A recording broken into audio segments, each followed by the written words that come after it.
Salut, c'est Marie du blog jouerduviolon.com. Aujourd'hui, je vous parle du système des positions au violon.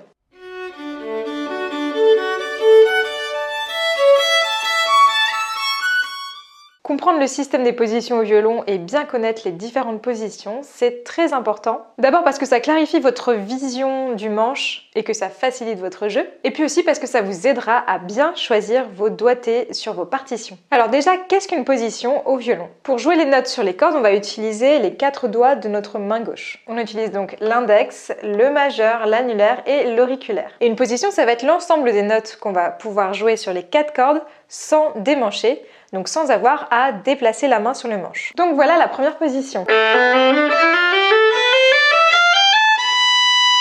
Dans une même position, on peut donc jouer 4 notes par corde.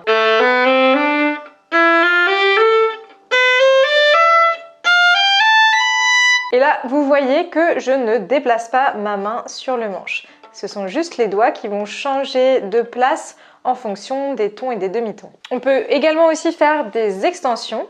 Donc les extensions, c'est quand on va allonger le doigt en avant ou en arrière pour atteindre une note qui est normalement dans une autre position.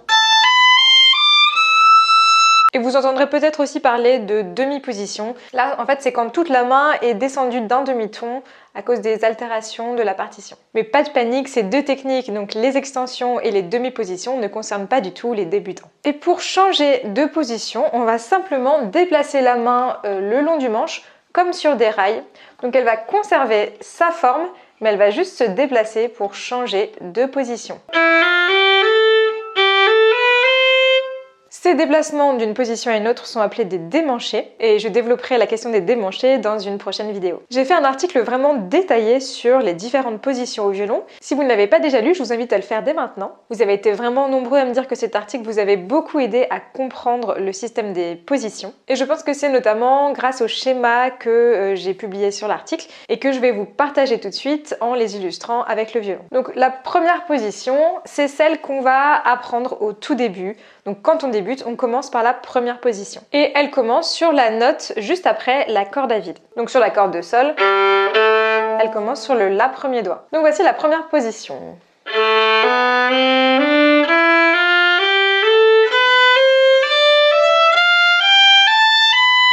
Pour jouer la seconde position, on va juste déplacer la main d'une note et faire exactement la même chose.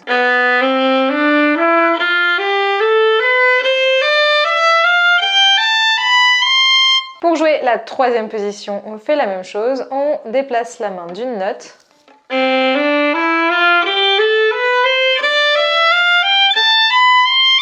La troisième position, c'est celle qu'on apprend en général après la première. Pour la quatrième position, on avance la main encore d'une note. Alors je ne sais pas si vous avez remarqué, mais ma main, elle conserve vraiment la même forme, que je sois en première, en seconde, en troisième, en quatrième, elle conserve la même forme et le pouce suit la main comme ça. À partir de la cinquième position, la forme de la main va changer et c'est logique parce qu'en fait on est bloqué par la table du violon. Donc on ne peut plus avancer sur le manche en conservant le pouce qui suit la main. À partir de la cinquième position, donc on va être obligé de faire rouler le pouce sous le manche. Pour ça, on va légèrement faire rentrer le coude vers l'intérieur et soutenir davantage le violon. En fait, on essaye de ne pas tordre trop le coude vers l'intérieur. Il faut aussi que le dos reste bien soutenu et donc pas trop presser son bras vers l'intérieur comme ça, mais plutôt l'ouvrir et soutenir davantage le violon. Et on peut monter comme ça, donc la cinquième, la sixième, la septième, la huitième, la neuvième, la dixième, etc.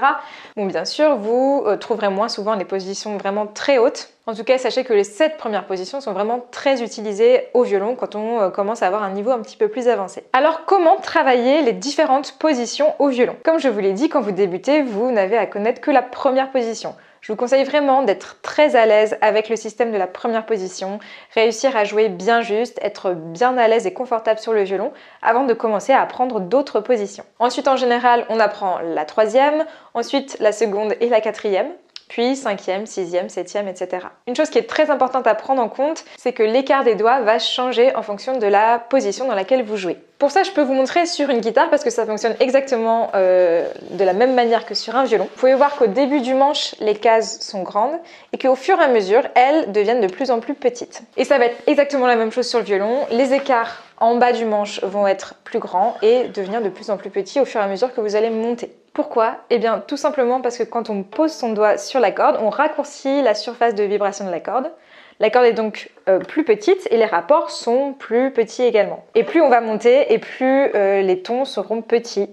Quand vous êtes tout en haut du manche, le ton il va se faire en collant carrément les doigts. C'est pourquoi il est important de travailler toutes les positions de manière indépendante. Dans l'article que je vous ai mis en description de la vidéo et dont je vous parlais tout à l'heure, je vous ai mis quelques références de cahiers d'exercices qui sont super efficaces pour travailler les positions indépendamment et pour travailler aussi les démanchés. Donc si ça vous intéresse, je vous invite à aller faire un tour sur l'article. Ensuite, quand vous commencerez à utiliser les différentes positions dans vos morceaux, c'est très important de toujours savoir, de toujours avoir conscience de la position dans laquelle vous jouez. Et puis moi je vous conseille de ne pas noter tous les doigtés sur vos partitions quand vous ne connaissez pas bien une position. C'est exactement la même chose que quand vous commencez à lire la musique au début de votre apprentissage. Plus vous allez mettre les doigtés et moins vous allez faire fonctionner votre cerveau, donc moins vite vous allez apprendre à lire et à jouer dans les différentes positions. Aussi quand vous ne connaissez pas bien une position et que vous avez une mélodie à jouer dans cette position, ce que je vous conseille c'est de jouer cette mélodie en première position ou dans une position que vous connaissez bien. Ça va vous permettre de bien entendre la justesse dans une position que vous maîtrisez avant de pouvoir la travailler dans une position que vous maîtrisez un peu moins. Et dernière petite astuce pour vous aider à bien connaître vos doigtés, vous allez remarquer que par exemple en 5e position, ce sont les mêmes doigtés qu'en première, mais décalés d'une corde. Pareil pour la 6e qui sont les mêmes doigtés que la seconde décalés d'une corde, et pour la 7e qui sont les mêmes que la 3e décalée d'une corde, etc. Pour finir cette vidéo, je vais répondre à une question que je reçois très souvent, c'est comment savoir dans quelle position jouer. Donc comme vous l'aurez compris, il existe plusieurs façons de jouer une seule et même note. Donc comment savoir quel doigté choisir? J'ai déjà fait un article sur la façon de bien choisir vos doigtés, je vous mets le lien ici et en barre d'infos, puis j'essaierai de vous faire une petite vidéo là-dessus également. Mais pour résumer, sachez qu'il y a 3 choses à prendre en compte pour choisir vos doigtés. La première, c'est la continuité du discours musical. En fait, l'aspect technique ne doit jamais venir interférer dans votre phrasé, dans votre musicalité. Donc vous allez choisir les doigtés qui sont les plus adaptés à ce que vous voulez faire de la phrase musicale. Par exemple, vous pouvez démancher pour éviter des sauts de cordes. Si je dois jouer cet enchaînement de notes, La, Si et Si une octave plus haut, est-ce que je vais jouer plutôt ça? Donc dans la liaison, c'est-à-dire avoir un saut de corde dans une liaison, ou plutôt ça. Évidemment, la deuxième option est beaucoup plus musicale et beaucoup plus jolie. En règle générale, on va essayer d'avoir le moins de changements de cordes possible et le moins de démanchés possible. Et essayer de trouver un compromis dans tout ça. La deuxième chose à prendre en compte, c'est le timbre que vous recherchez. Vous l'aurez peut-être remarqué, mais on n'a pas du tout le même son quand on joue en première position et dans les positions plus hautes.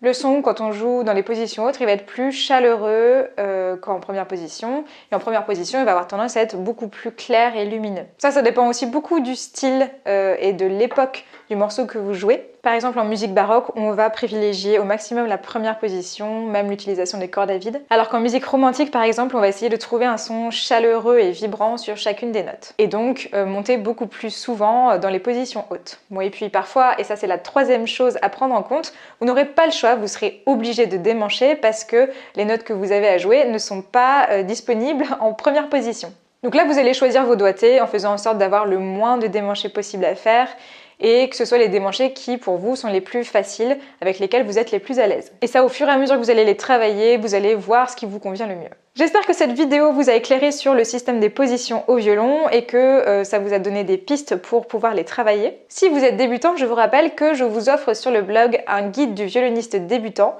sous forme d'un PDF de 30 pages qui est donc disponible gratuitement. Je vous mets le lien juste ici et en description de la vidéo. Et puis comme d'habitude, si cette vidéo vous a plu, je vous invite à vous abonner à ma chaîne pour ne pas rater les prochaines et à visiter mon blog dans lequel vous retrouverez plein de conseils pour progresser au violon. Et moi je vous dis à demain pour la prochaine vidéo.